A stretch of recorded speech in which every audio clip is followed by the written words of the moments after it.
বিড়ি খায়, হ্যাঁ বেটা নিজে খায় বিড়ি, হ্যাঁ বেটা কয় সমাজ নষ্ট হয়ে গেছে। তো সমাজ নষ্ট হইতো না, আপনি বিড়ি খাইলে সমাজ ভালো থাকে কেমনে? কথা বলেন না কেন? আপনি 60 বছর বয়সেও আপনি এখনো নাচ গান দেখেন, তো পোলা কিটা করতো? তসবি পড়তো। হ্যাঁ, পোলা তসবি পড়তো। আপনি এখনো 60 বছর, আপনি আক করলে গালি ছাড়া কথা বলতে পারেন না, তো আপনার নাতি কি করতো? আপনার নাতি জোনায়েদ বাগদাদি হইতো নাকি? বুঝেন নাই আমার কথাটা? এই আফসোসের বিষয় হলো এটা। মহিলা নিজে বেপরদা, তাহলে তোমার মেয়ে কেমনে দিনদার হবে? তুমি মা নিজেই সারাক্ষণ টেলিভিশনে নাচ গান দেখো, তোমার সন্তান আখলাক শিখবে কার কাছে?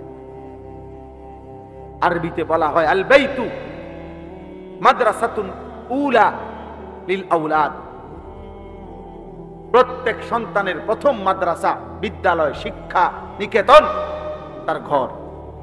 90 বছর পরেও যদি কেউ ভুল বুঝে আমি আল্লাহর দিকে ফিরে আসে, আমি ওই সময়ই তাকে আমাকে সেজদা করার, আমাকে ডাকার তৌফিক দিয়ে দেই। তাইলে একটা ছেলেই বুঝো, আলাদা বুঝো।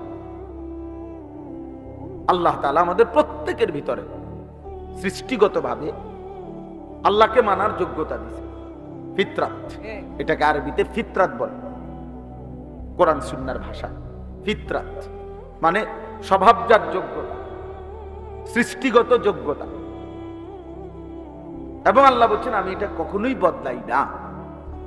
কিন্তু কোরআন শরীফে আছে, হাসরের ময়দানে আল্লাহর ফেরেশতারা বহু নাফরমান বান্দাদেরকে বলবে, এদিকে আসো, আয়েশা বলবে, এই দেখো হিসাব, তুমি তোমার জীবনে মোট মনে করো 1 লক্ষ সেজদা দেও নাই,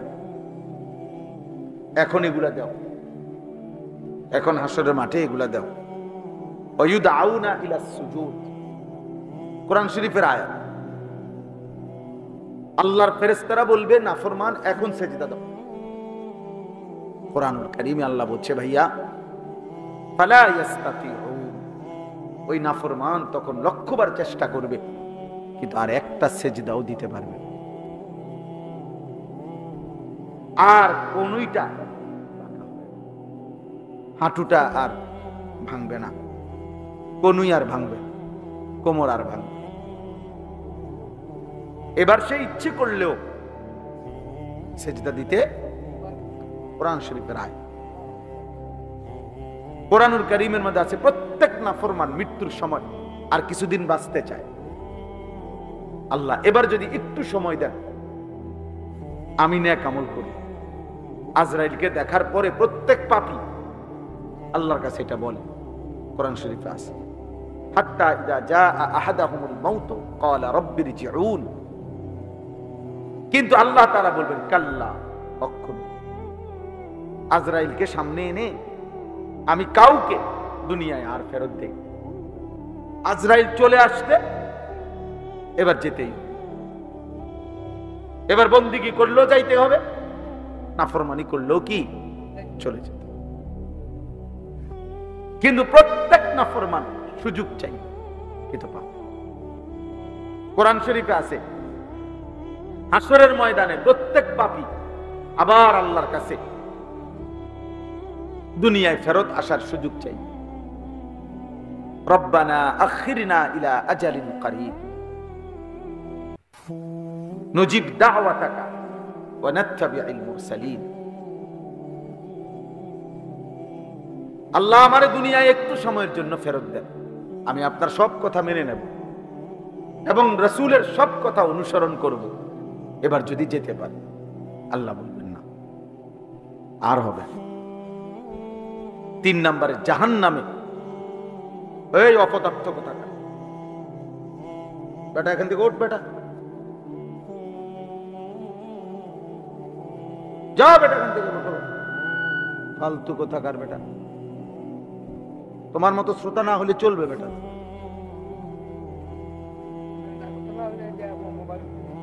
আমি তো এটা নির্বাচনী জনসভা নি যে আমার ভোট দরকার, বলো ভাই এটা কি জনসভা কোনো?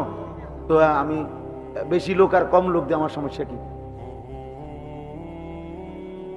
কতবার অনুরোধ করছে বলেন, সুন্দরভাবে ভদ্রভাবে বলা হয়েছে কিনা বলো? আমি বললাম, আমার আগে আমার ছোট ভাই বলল, গাদ্দার মনে করে যে মনে করে, আমার যেটা মনে করি আপনি কিতা, এটা সাংঘাতিক বিষয়, আপনারা জানেন না। 12, 14, 16 বছরের ছেলে যদি এরকম হয় যে মা বাবা আলেম ওলামা ধর্ম ইসলাম কোরআন কিচ্ছু আমি মানি না, কিসের আল্লাহর বিধান বেটা, কিসের নবীর বিধান, তো বেটা আমার যেটা মন চায় আমি এটা করি। খোদার কসম, আল্লাহ কোরআনে বলছে ওই রকম জীবন জন্তু জানোয়ারের জীবন। জানো না তোমরা?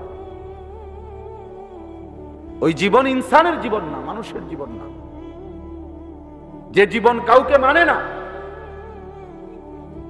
কিসের আল্লাহর হুকুম? যে 5 ওয়াক্ত নামাজ প্রতিদিন ছেড়ে দেয়, সে কারে বুড়ো আঙ্গুল দেখায়? মেম্বর রে, মেম্বর চেয়ারম্যান রে মনে করে। তাহলে আপনি কি হেরে ছোটখাটো গাদ্দার মনে করেন? হে কি ছোটখাটো বেয়াদব? যেন বেনামাজির চাইতে শ্রেষ্ঠ কোনো বেয়াদব নেই, বেনামাজির চাইতে নিকৃষ্ট কোনো বেয়াদব নেই, বেনামাজির চাইতে নিচু কোনো মানুষ হয় না। কারণ সে সরাসরি বুড়ো আঙ্গুল দেখায় কাকে? এর চাইতে বড় কে? আল্লাহর চাইতে বড় কে? তো সে আল্লাহকেই কোনো পাত্তা দেয় না।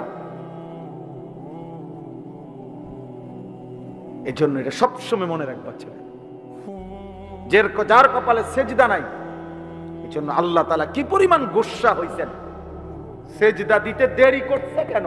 আল্লাহ বলছে তুই শয়তান আজকের থেকে। ইবলিসকে বলে নাই? কি জন্য বলছে বলেন, সবাই বলেন। ইবলিস সেজদা দেয় আজকের থেকে শয়তান। কোরআন শরীফে আছে, আল্লাহ বলছে আজকের থেকে কিয়ামত পর্যন্ত তোর উপরে আমি আল্লাহর লানত।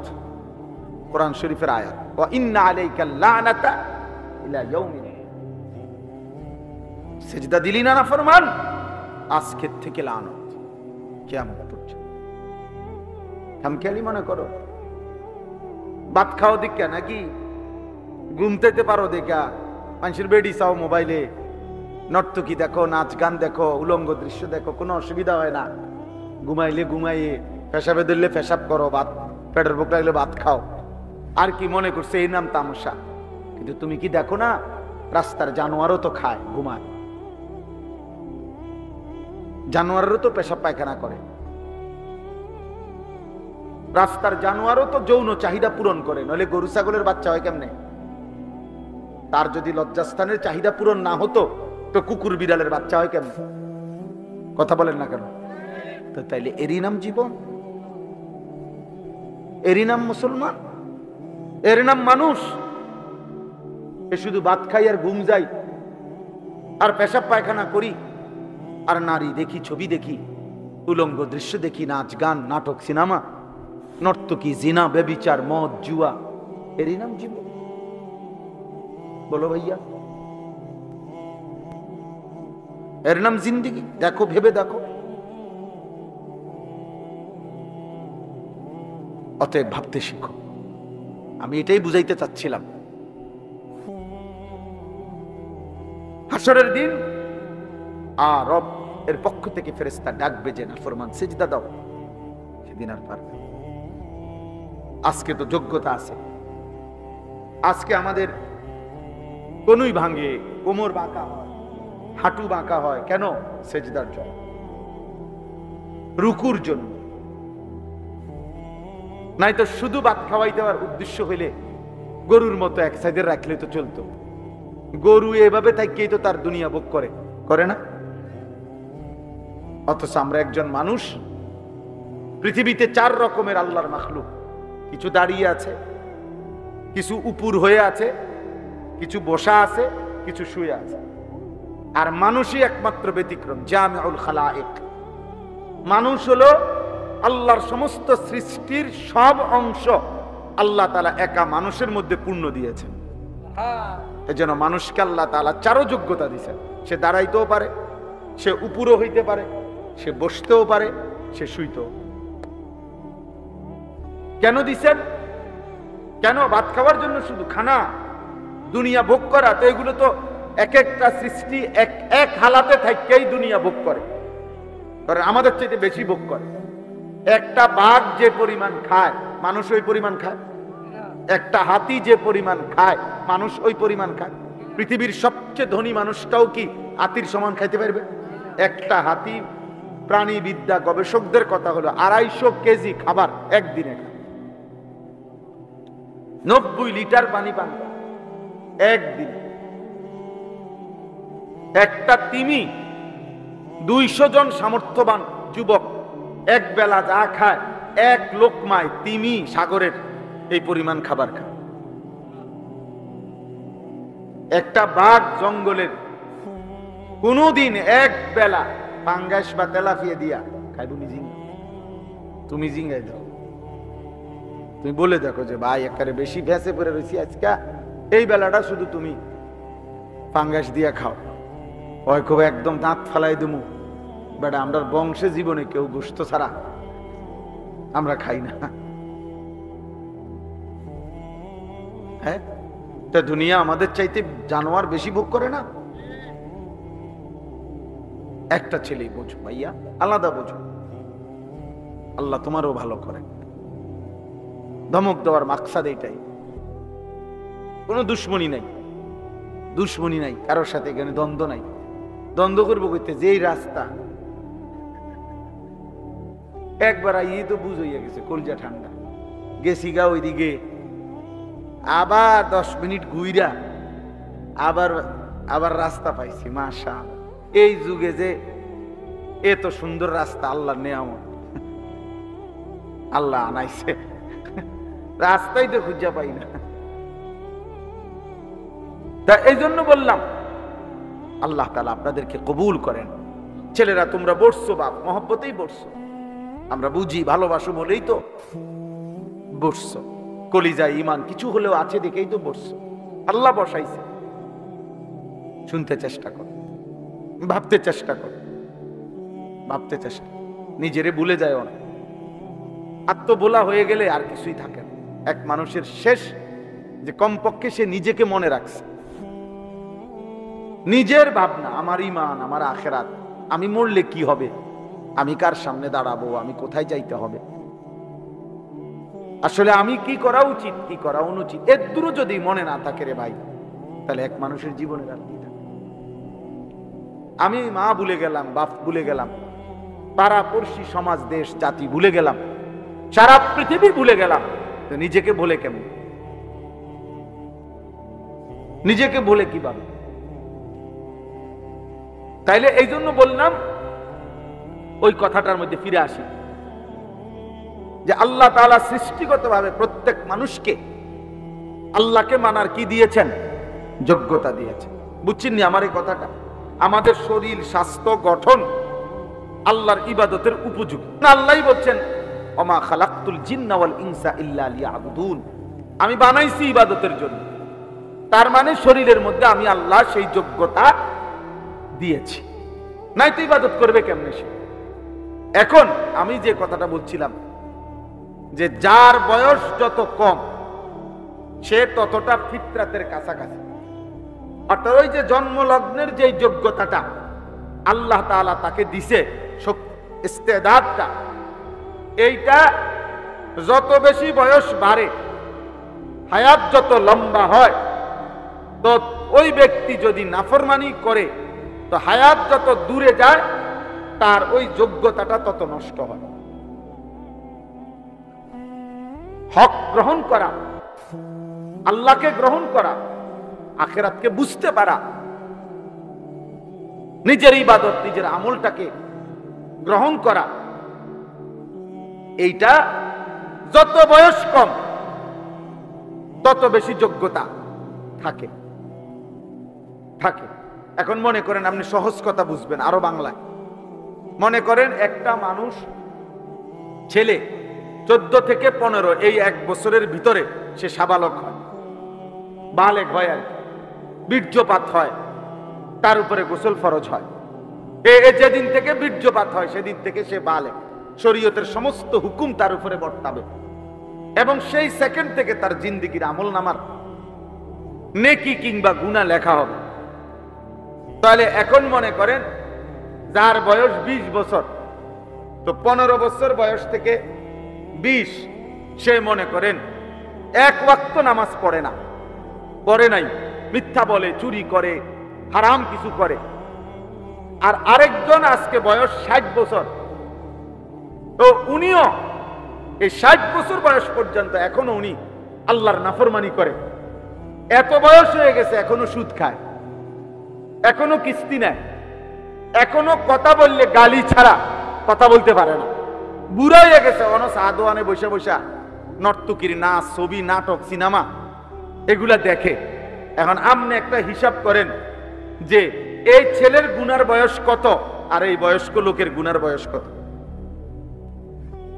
বুঝেন নাই কথা? ছেলের গুনার বয়স কত? আজকে 5 বছর। আর চাচার গুনার বয়স কত? 15 থেকে 60, 45 বছর। 45 বছরের লাগাতার আল্লাহর নাফরমানি করার কারণে হতে পারে আল্লাহ তাআলা আল্লাহকে মানার যোগ্যতাই কমায় দিছে। কিন্তু এটা মাত্র 5 বছর হয়েছে গুনাহ। এরে যদি একটু দিল দিয়া, দরদ দিয়া তারে বুঝানো যায়, তার অনুভূতি জাগে, তাহলে তার গুনার বয়স যেহেতু কম, এটা ছুটে যাবে খুব তাড়াতাড়ি।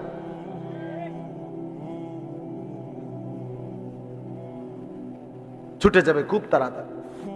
এই জন্য আমরা কিশোর যুবকদের জন্য একটু বেশি বলি, মেহনত করি, যে আশা করি ছেলেটার বয়স কম, 20 বছর, 22 বছর, 25 বছর, একটু যদি কষ্ট করি, বুঝাইতে পারি, আল্লাহ যদি দয়া করে অল্প সময় গুনাহ ছুটে যাবে, সে আল্লাহর দিকে ফিরে আসবে। আর ও যদি আল্লাহর দিকে ফিরে আসে, হাদিসের মধ্যে আছে, আশ্চর্য হাদিস, ইন্না রাব্বাকা লা ইয়াজাবু লিশ-শাবি লা সাবওয়াতা লাহু। হাদিসে নবীজি বলছেন, কোন যুবক যখন গুনাহ ছেড়ে দেয়, অশ্লীলতা, বেহায়াপনা, নারীর প্রতি আকর্ষণ, হারাম ছবি, নাচ, গান, নাটক, সিনেমা, জিনা, ব্যভিচার, এগুলো যখন ছেড়ে দেয়, আল্লাহর ইবাদতে লেগে থাকে, খোদার কসম যুবক, নবী বলছে খুদ আরশে আজিমের মালিক আল্লাহ ওই যুবককে দেখে অবাক হয়ে যায়। আল্লাহ অবাক হয়েছে। ইন্না রাব্বাকা লা ইয়াজাবু, রব নিজে আশ্চর্য হয়ে যায়, ওরে আমি পূর্ণ শক্তি দিছি, যৌবন দিছি, সামর্থ্য দিছি, কোন রোগ নাই, ব্যাধি নাই, অপূর্ণ শক্ত সামর্থ্য, অথচ এরপরেও সে আমার নাফরমানির থেকে বেঁচে রইল। আল্লাহ বলেন, অবাক করা বিষয়, এমন যুবককে আল্লাহর জন্য আশ্চর্য হয়ে, যেন আল্লাহ নিজে বলে, যুবক সেজদা দিতে থাক, যৌবন যৌবন ঠিক রাখ, আমি আল্লাহ ওয়াদা দিলাম হাসরের কোটি কোটি মানুষের ময়দানে আমি আল্লাহ তোকে আমার আরশের ছায়া দান করব। সেদিন তোর গ্রামবাসী তোকে দেখে অবাক হবে যে বাপরে বাপ, ফোলা করলো কি? এদুরি ফোলা দিয়ে আল্লাহর আরশের কাছে গিয়ে বসছে, আল্লাহর আরশের নিচে ছায়া পায়। এই জন্য আপনাদের যারা বয়স্ক আছেন, আপনাদের কাছে অনুরোধ, আপনারা যদি আপনাদের ছেলে মেয়ে, আপনাদের সন্তানের ইবাদত, আমল, আখিরাতের ফিকির যদি কার্যকর, শুধু এমনি এই চিকন চিকন আলাপ, ফাকনা ফাকনা আলাপ যদি করেন, তাহলে হবে না। সাদওয়ানে বসে নষ্ট হয়ে গেছে সমাজ, নাই হেবড়া বইবা বিড়ি খা, হেবড়া নিজে খায় বিড়ি, হেবড়া কয় সমাজ নষ্ট হয়ে গেছে। তো সমাজ নষ্ট হইতো না, আপনি বিড়ি খাইলে সমাজ ভালো থাকে কেমনে? কথা বলেন না কেন? আপনি 60 বছর বয়সেও আপনি এখনো নাচ গান দেখেন, তো পোলা কিটা করতো? তসবিহ পড়তো। হ্যাঁ, পোলা তসবিহ পড়বে। আপনি এখনো 60 বছর, আপনি আক করলে গালি ছাড়া কথা বলতে পারেন না, তো আপনার নাতি কি করতো? আপনার নাতি জোনায়েদ বাগদাদি হইতো নাকি? বুঝেন নাই আমার কথাটা? এই আফসোসের বিষয় হলো এটা। মহিলা নিজে বেপর্দা, তাহলে তোমার মেয়ে কেমনে দিনদার হবে? তুমি মা নিজেই সারাক্ষণ টেলিভিশনে নাচ গান দেখো, তোমার সন্তান আখলাক শিখবে কার কাছে? আরবিতে বলা হয় আল বাইতু মাদ্রাসাতুন উলা লিল আওলাদ। প্রত্যেক সন্তানের প্রথম মাদ্রাসা, বিদ্যালয়, শিক্ষা নিকেতন তার ঘর, আল বাইত। আরেকটা প্রবাদ আছে আরবিতে, হিদুনুল উম্মাহাত মাদ্রাসাতুল বানাত। মায়ের কোল সন্তানের প্রথম পাঠশালা, সন্তানের প্রথম বিদ্যালয় কি? মায়ের কোল। মা শিখাবে আখলাক, মা শিখাবে। আজকে মা তার 3 বছরের বাচ্চার হাতে একটা বড় মোবাইল দিয়া ভাত খাবা, এই তো চাচা, মা বাচ্চার হাতে মোবাইল দিয়া বলে হেবুড়ি ড্রেসিং টেবিলের মধ্যে সাজে, বাচ্চা মোবাইল টেপে। বাচ্চারে দিয়ে দিছে, তুই 3 বছরের বাচ্চা, তুই মোবাইল টিপতে টিপতে বড় হ। ও আখলাক শিখবে কার থেকে? ও চরিত্র শিখবে কার কাছ থেকে? ও কার কাছে শিখবে? হাদিসের মধ্যে আছে হযরত জাবের ইবনে আব্দুল্লাহ রাদিয়াল্লাহু তাআলা আনহু। জাবের এই সাহাবী আল্লাহর নবীর প্রিয় সাহাবী। ওনার আব্বা, ওনার ছোট ছোট 9 জন বোন, মনে হয় 6 জন বোন, ওনার ছোট ছোট বোন, 6 বোন রাইখা, ছোট ছোট রাইখা ওনার আব্বা ইন্তেকাল করছে। এই সাহাবীর আব্বা। এখন এই সাহাবী তখন একজন মহিলাকে, উনি নিজেও যদিও যুবক, কিন্তু উনি একজন বিবাহিতা মহিলা, একজন বিবাহিতা নারীকে বিয়ে করছে। অথচ ওনার যে বয়স, ওই বয়সে একজন অবিবাহিতা মেয়েকে বিবাহ করতে পারতেন। উনি ইচ্ছা করে একজন বিবাহিতা মহিলাকে উনি বিয়ে করছে। তো নবীজি জিজ্ঞাসা করলে, জাবের তুমি বিয়ে করছো? বলছে, ইয়া রাসূলুল্লাহ, হ্যাঁ। তো বলছে, আবিকরান আম সাইয়িবান, তোমার স্ত্রী অবিবাহিতা ছিল আগের নাকি বিবাহিতা নারী? উনি বলছেন বিবাহিতা নারী। আল্লাহর নবী সাল্লাল্লাহু আলাইহি সাল্লাম বলছেন, হাল্লা বিকরান, আহা তুমি কেন অবিবাহিতা নারী বিবাহ করলে না? তো উনি তখন বলছে, ইয়া রাসূলুল্লাহ, আমি পারতাম কুমারী মেয়ে বিয়ে করতে, কিন্তু আমার ছোট ছোট 6টা বোন আছে। আমার আব্বা এই বোনগুলো রেখে আমার আব্বা মারা গেছে। আমি চেয়েছি একজন বুঝমান মহিলা বিবাহ করছি এই উদ্দেশ্যে শুধু, যে আমার এই ছোট্ট ছোট্ট বোনগুলোকে তুআল্লিমুহুন্না ওয়া তুআদ্দিবুহুন্না। এই হাদিসের শব্দ। ওই মহিলা, ওই ঘরের আমার বিবি আমার এই ছোট ছোট বোনগুলারে এলেম শিখাবে, আদব শিখাবে, আখলাক শিখাবে। এই জন্য আমি একজন বুঝবান একটু বয়স্কা মহিলা বিবাহ করছি। নিজের স্বার্থ কিছুটা কোরবানি দিছি যেন আমার বোনরা আখলাক শিখে। তাহলে এর দ্বারা বোঝা গেল একজন ঘরের বিবি, তার জিম্মাদারি এটা বাচ্চাদেরকে আখলাক শিখানো, ইলম শিখানো। আমাদের ছেলেরা ওই রাস্তার বেডি পছন্দ করো, হ্যাঁ, যে বিয়ার আগেই তোমার সারা গেরাম দেখাইয়া লাইছে, শরীর, যৌবন, চেহারা, ওর কাছ থেকে তুমি আখলাক পাইবা কই? সুখ পাইবা কই? নিরাপত্তা পাবা কই? তোমার সন্তানের চরিত্র পাইবা কই? বিবাহের আগেই যে মেয়ে টিকটক করে, হারাম ছবি দেয়, কোন নাফরমানের সাথে যার হারাম সম্পর্ক, অবৈধ প্রেম ভালোবাসা, ওই নারী তোমার জীবনেও কোনোদিন সুখ দিতে পারবে না, আনন্দ দিতে পারবে না। কারণ সে তো আজীবন মোবাইলে যেই পুরুষ দেখছে, ওগুলা তো নায়ক, ওগুলা তো তুমি বেড়াইতে চাইতে একটু হ্যান্ডসাম দেখছে। এরপরে যখন তোমারে দেখবে বলে যে আমার এটা কিটা দিল অপদার্থ একটা।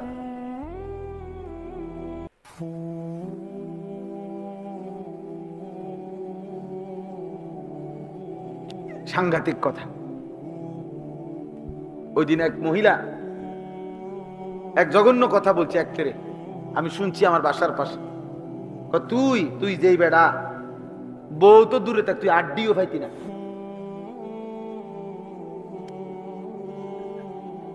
বউ তো দূরে থাক, তুই আড্ডিও পাইতি না। বদ আখলাক ভালো করবে না তোমাদের। এ নারী দেখো, ছবি দেখো, মোবাইল দেখো, একদিন আফসুস করবা। খোদার কসম একদিন আফসুস করবা। কবরে না, কবরে না, এখানে দুনিয়াতে একদিন হতাশায় ভুগবা। একদিন নিজের উপরে নিজের আফসুস হবে, আফসুস হবে। মরে যেতে মন চাইবে যে আহা, এই জীবনের আর কোনো বাচ্চা থেকে কি লাভ। ঘরে যার অশান্তি, স্ত্রী যার 2 নম্বর, বউ যার 6 নম্বর, বিবাহিত স্ত্রী যার পরকীয়ায় আসক্ত, তার ঘর, তার জীবন জাহান্নামের টুকরা, তার জিন্দেগি জাহান্নামের টুকরা, জাহান্নামের টুকরা। আল্লাহ আমাদেরকে হেফাজত করেন। অতএব ভাইয়া, বাবাদেরকেও বলি, আপনারা আপনাদের ছেলে মেয়েদের দিকে নজর দেন, ওদেরকে ফেরান, ওদেরকে বুঝান। তোমরা ছেলেরাও বাপ অনেক সুন্দর বসছো, তোমরা বাবা, তোমাদের উপরে আমি অনুরোধ করছি, একজন ছেলেও ভালো হোক, চরিত্রটা নষ্ট করো না, আখলাক নষ্ট করো না। আখিরাত তো বরবাদ হবেই বাপ, দুনিয়াও বরবাদ হবে। প্রতিদিন সারা দিন আমরা শুনি, এই যুবকদের কাহিনী শুনি মোবাইলে, এমনি ব্যক্তিগতভাবে। গুনাহ তারে কি ক্ষতি করছে তোমাদের কাছে তোর বলে না, তোমার সাথের ছেলেও হয়তো তোমারে বলে না, তোমার সাথে চলে ফিরে খায় হয়তো জানে না, কিন্তু নিজের শরীর, স্বাস্থ্য, যৌবন নষ্ট করে একদিন অপদার্থ ছাড়া, অসল ছাড়া আর কিছু হয়। আল্লাহ তাআলা প্রত্যেকটা ছেলেকে হেফাজত করেন। যৌবন বয়সের ইবাদত আল্লাহর বড় দাম, পছন্দ। কারণ পূর্ণাঙ্গ ইবাদত আল্লাহ তাআলা যৌবন কালের জন্যই বরাদ্দ করছেন। বৃদ্ধকালে মানুষের শত আগ্রহ হইলেও শারীরিক দুর্বলতার কারণে বয়স হয়ে গেলে ওই মানুষটা বহু আমল আর করতে পারে না। এবারে এখন বুঝছে সারা রাত তাহাজ্জুদ পড়লে ভালো হইতো, কিন্তু শরীরে তো কুলায়। উনি এখন বুঝছে 1 লক্ষ বার আল্লাহরে ডাকলে, তসবিহ পড়লে ভালো হইতো, কিন্তু ওনার শরীরে তো কুলায়। কিন্তু যৌবন কালে সম্ভব। যুবকের আবার রাত কি, যুবকের আবার দিন কি, 24 ঘন্টা যৌবনের বরাবর। একটা কিশোর যুবকের জন্য রাত দিন মূলত বরাবর। ও মন চাইলে সারা রাতও জেগে থাকতে পারে, ও মন চাইলে সারা রাতও ঘুমায়। হোতা দিলে আর মনে করে না, হ্যাঁ মন চাইলে উঠতাম না তো শুয়ে রইল, মন চাইলে ঘুমাইতাম না, সারা রাতও জেগে মেহনত করতে পারে। কারণ আল্লাহ তাআলা শরীরের মধ্যে তো কি দিছেন, শক্তি দিছেন। আল্লাহ তাআলা কি সারা রাত সেজদা দিতে বলছে? কথা বলেন না কেন? আল্লাহ তাআলা বলছে সারা দিন নামাজ পড়তে, আল্লাহ তাআলা বলছে সারা দিন কোরআন শরীফ পড়তে। দুনিয়া, ব্যবসা, বাজার, চাকরি, লেনদেন, পড়ালেখা, এগুলো নিষেধ। ইসলামের মধ্যে এগুলো নিষেধ। তো তাইলে বলো ভাই, তোমার উপরে জুলুম করলো কই? তোমার উপরে বোঝা দিল কই? 5 ওয়াক্ত নামাজের টাইম হিসাব করলে 1 ঘন্টা হতো না। সবটা নামাজের সময় আদায় করলে 4 রাকাত ফজরের নামাজ পড়তে 1 ঘন্টা দরকার। তাহলে 5 ওয়াক্ত নামাজের এই অল্প একটু টাইম, ঘন্টা খানিক টাইম, এটুকু আল্লাহকে দিয়ে আল্লাহ তো বলছে, বাকি বান্দা প্রত্যেক নামাজের পরে কর্মে ছুটে যাও, কর্ম করো, আমার রিজিক তালাশ করো। আমি জমিনের চতুর্দিকে রিজিক রেখেছি বান্দা, তালাশ করো। প্রত্যেকের জন্য আমি আল্লাহ তাআলা রিজিক বন্টন করে রাখছি। কারো অটোতে, কারো সিএনজিতে, কারো গাড়িতে, কারো দোকানে, কারো চাকরিতে, কারো ব্যবসায়, কারো বিদেশে আমি আল্লাহ তাআলা বরাদ্দ করে রেখেছি। ছোট, তুমি কর্মে ছোট যাও, কিন্তু আমারে মনে রাখো, ওয়াযকুরুল্লাহ কাসীরান লাআল্লাকুম তাত্তাকুন তুফলিহুন। আমারে মনে রাখো বান্দা, যেখানেই থাকো আমি আল্লাহকে স্মরণ রাখো। আজান শুনলে আবার মসজিদে আইসো, আমারে সেজদা দিয়ে যাইও। আল্লাহ বলে, নিশ্চিত তুমি দুনিয়া আখিরাতে সফল হবে, দুনিয়া আখিরাতে সফল হবে। এজন্য এই ইসলাহি মজলিসের মূল ফিকির এটা। এই সকল বক্তার সমস্ত কথার মাকসাদ কমপক্ষে নিজেকে নষ্ট না করা। আর যদি কিছু করতে না পারো, এই সমাজ, এই জাতি, এই দেশ, এই পৃথিবীর কোনো উপকার যদি তোমার দ্বারা নাও হয়, নিজেরে নষ্ট করো। নিজেরে চরিত্রহীন মানুষের কোনো ইজ্জত থাকে না। কোনো চোর, কোনো ডাকাত, কোনো সুদখোর, কোনো ঘুষখোর, কোনো কিস্তিখোর, কোনো জুয়ারি, কোনো মদখোর, নেশাখোর, কোনো জেনাকারী, বেবিচারী, এগুলো তো ইজ্জত থাকে। ক্ষমতা দেখাইলেও সম্মান থাকে না, দাফট দেখাইলেও ইজ্জত করে না মানুষ। সামনাসামনি হয়তো যে কইছে, পিছন দিয়ে আবার মন্দই বলে, অসতই বলে। এজন্য নাফরমান কখনো ইজ্জত পায় না, আমিও না, তুমিও না। আল্লাহ তাআলা আমাদেরকে হেফাজত করেন। আমি যে 4টা আয়াত পড়ছি, এবার সংক্ষেপে এই 4টা আয়াতের অল্প একটু কথা বলি, তাইলে আমার কথা শেষ। এই 4টি আয়াতের মধ্যে ছোট্ট ছোট্ট আয়াত, মূলত আমাদের নবী সাল্লাল্লাহু আলাইহি ওয়াসাল্লাম, আমাদের প্রিয় নবী সাল্লাল্লাহু আলাইহি ওয়াসাল্লামকে লক্ষ্য করে আল্লাহ তাআলা এই কথাগুলো বলছেন। আমাদের নবী সাল্লাল্লাহু আলাইহি সাল্লামের একটি বিশেষ বৈশিষ্ট্য এটা, কোরআনের আলোকে নবীজির অগণিত বৈশিষ্ট্য, অসংখ্য, দুনিয়াতেও আখিরাতেও। তো এখানে আল্লাহ তাআলা একটা কথা বুঝাইছেন, কোরআনুল কারীমের তাফসীরের মধ্যে আছে। এই সূরা যেটা আমি পড়ছি, আলাম নাশরাহ, এই সূরাটা 94 নম্বর সূরা, 30 নম্বর পারা। অনেকে পারে ওই সূরাটা, আলাম নাশরাহ লাকা সাদরাক। এই সূরা ছোট্ট ছোট্ট 8 আয়াত এই সূরার মধ্যে, এর মধ্যে মাত্র 4টি আয়াত আমি পড়ছি। তো এখানে আল্লাহ তাআলা একটা কথা বুঝাইছেন আমাদের নবীকে, যে বন্ধু, আপনার পূর্বে বহু নবী, এমন অনেক বিষয় আছে যেগুলো ওই নবীরা আমি আল্লাহর কাছে চেয়ে, আমি আল্লাহ থেকে নিছে। ওই এরকম অসংখ্য বিষয় এমন যেগুলো আমি আল্লাহ আপনাকে না চাইতেই দিছি। অন্যরা আমার থেকে, অন্য নবীরা চেয়ে নিছে ওই একই বিষয়, আপনার বেলায় আমি আপনাকে না চাইতে দিছি। আপনাকে আমি ভীষণ ভালোবাসি, আপনাকে আমি সবচেয়ে বেশি ভালোবাসি, আপনি আমার মাহবুব, আপনি আমার হাবিব।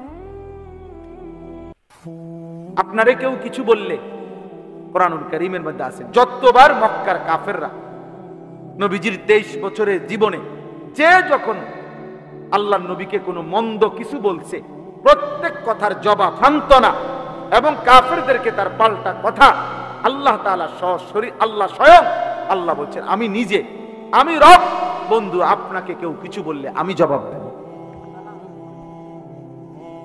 আল্লাহ জবাব দেন।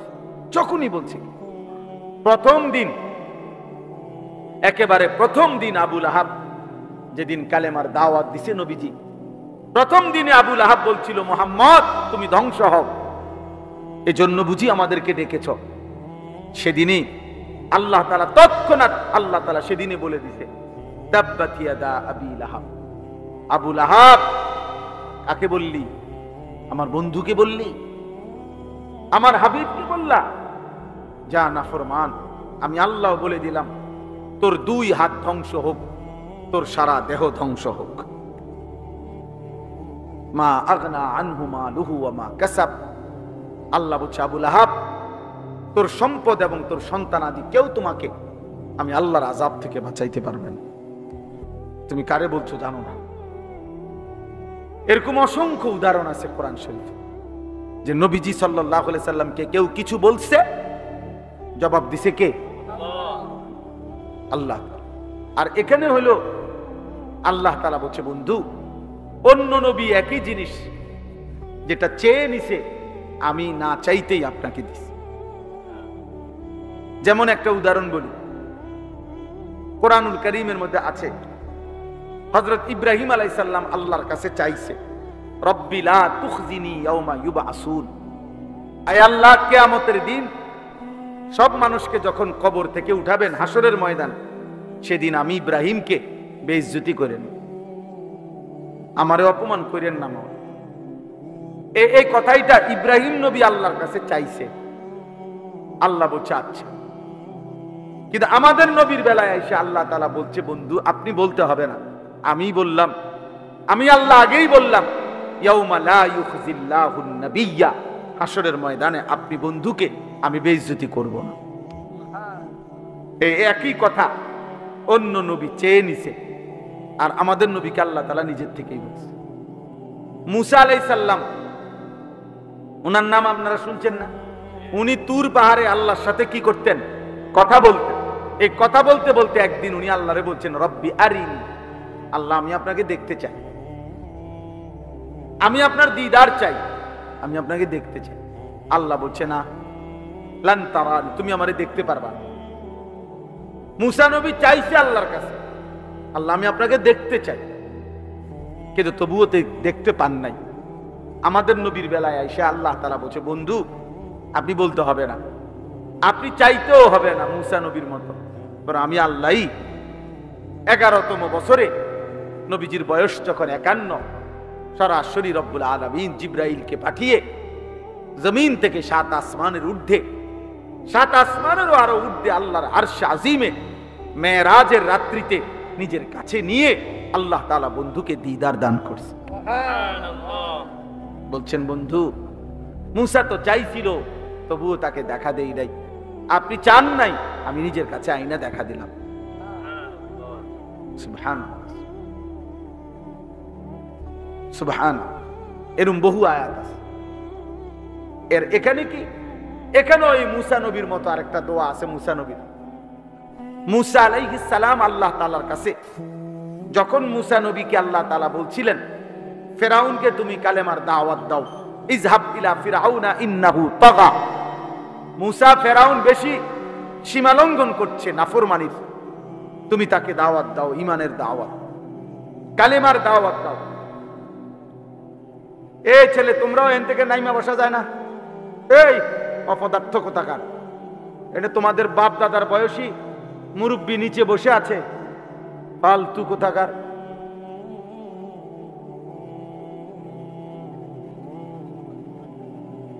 চিন্তা করছেন, ওখানে জমিদার বইয়া রয়েছে ওটার উপরে, আর তার দাদার বয়সী মুরব্বীরা এখানে বসে। আখলাক কোথা, সেটা দেওয়া যাবে না। আমি একদিনের জন্য আসছি, একদিনই আমার তবিয়তে নগদ এখনই বলতে হবে, ছেড়ে দিলে হেরে গেলেন। 12 বছরের বাচ্চা এক ওয়াক্ত নামাজ পড়ে না, এবার পারি না তো পারি না। আপনি চাচা ভাত খান কিনতেন, আকামলা মানুষ, একটা বাচ্চা আপন সন্তানকে আপনি নামাজ পড়াইতে পারেন না, আপনি দুনিয়াতে আসছেন কিনতেন? গোড়ার ঘাস কাটতে নিয়ে আসছেন। আপনি আসছেন দুনিয়া ভাত খাইতেন আর বিল্ডিং করতেন। আল্লাহ আপনারে মুসলমান বানাইছে, সোফা বানাইতেন আর খাট পালং আর ফার্নিচার বানাইতেন। হ্যাঁ, আমাদেরকে আল্লাহ তাআলা এই জন্য পাঠাইছে নাকি? কথা বলেন না কেন? তাইলে এক মুসলমান পিতার দায়িত্ব কি বিল্ডিং করে দেওয়া না সন্তানকে নামাজি বানানো? তো তাহলে কথা ছিল কি? আপনি করেন কি? আপনি কি করেন? এবারে বসে বসা ছেলে মোবাইল টিপে আর টুটো করিয়া ঘুরে, নারী দেখে, ছবি দেখে, অসভ্য।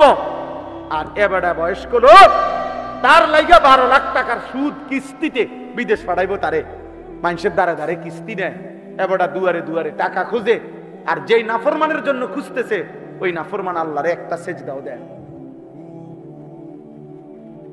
হেবড়া বাপের দায়িত্ব আদায় করতেছে। আচ্ছা চাচা, বাপ ফুত মিল্লা মনে রাখেন, দুজন হাসরের ময়দানে দাঁড়াবেন, আল্লাহ দুইজনকে জিজ্ঞাসা করবে, বান্দা সন্তানের প্রতি এই কি দায়িত্ব দিছিলাম আমি তোমারে মুসলমান বানাইয়া? কথা ছিল এই, তুমি শুধু বাড়ি করে দিবা, বিয়া করাই দিবা, কিস্তিতে টাকা নিয়া বিদেশ পাঠাই দিবা, এই ছিল দায়িত্ব মুসলিম। তাহলে আপনার ছেলের নামাজের জিম্মাদার কে? আরেক দেশের হুজুর নাকি? বক্তা, মাহফিলের বক্তার দায়িত্ব আপনাদের প্রত্যেকের বাচ্চাকে নামাজি বানায় দেওয়া। এটা তাবিজ, এটা ফু দিলে হবে? এটা মেহনত করতে হবে, এটা মেহনত করতে হবে যথাযথ। ছেড়ে দিলে জীবনও, ফেলে রাখলে অযত্নে অবহেলায় একটা লোহাও যদি মাটির উপরে ফেলে রাখে, কয়দিন পরে লোহাও মাটি হয়ে যায়। মাটি লোহা হয় না, কথা বুঝেন না? লোহা আর মাটি যদি ফেলে রাখে একসাথে, মাটির উপরে লোহা, তো মাটি কি হবে না, লোহা কি হবে?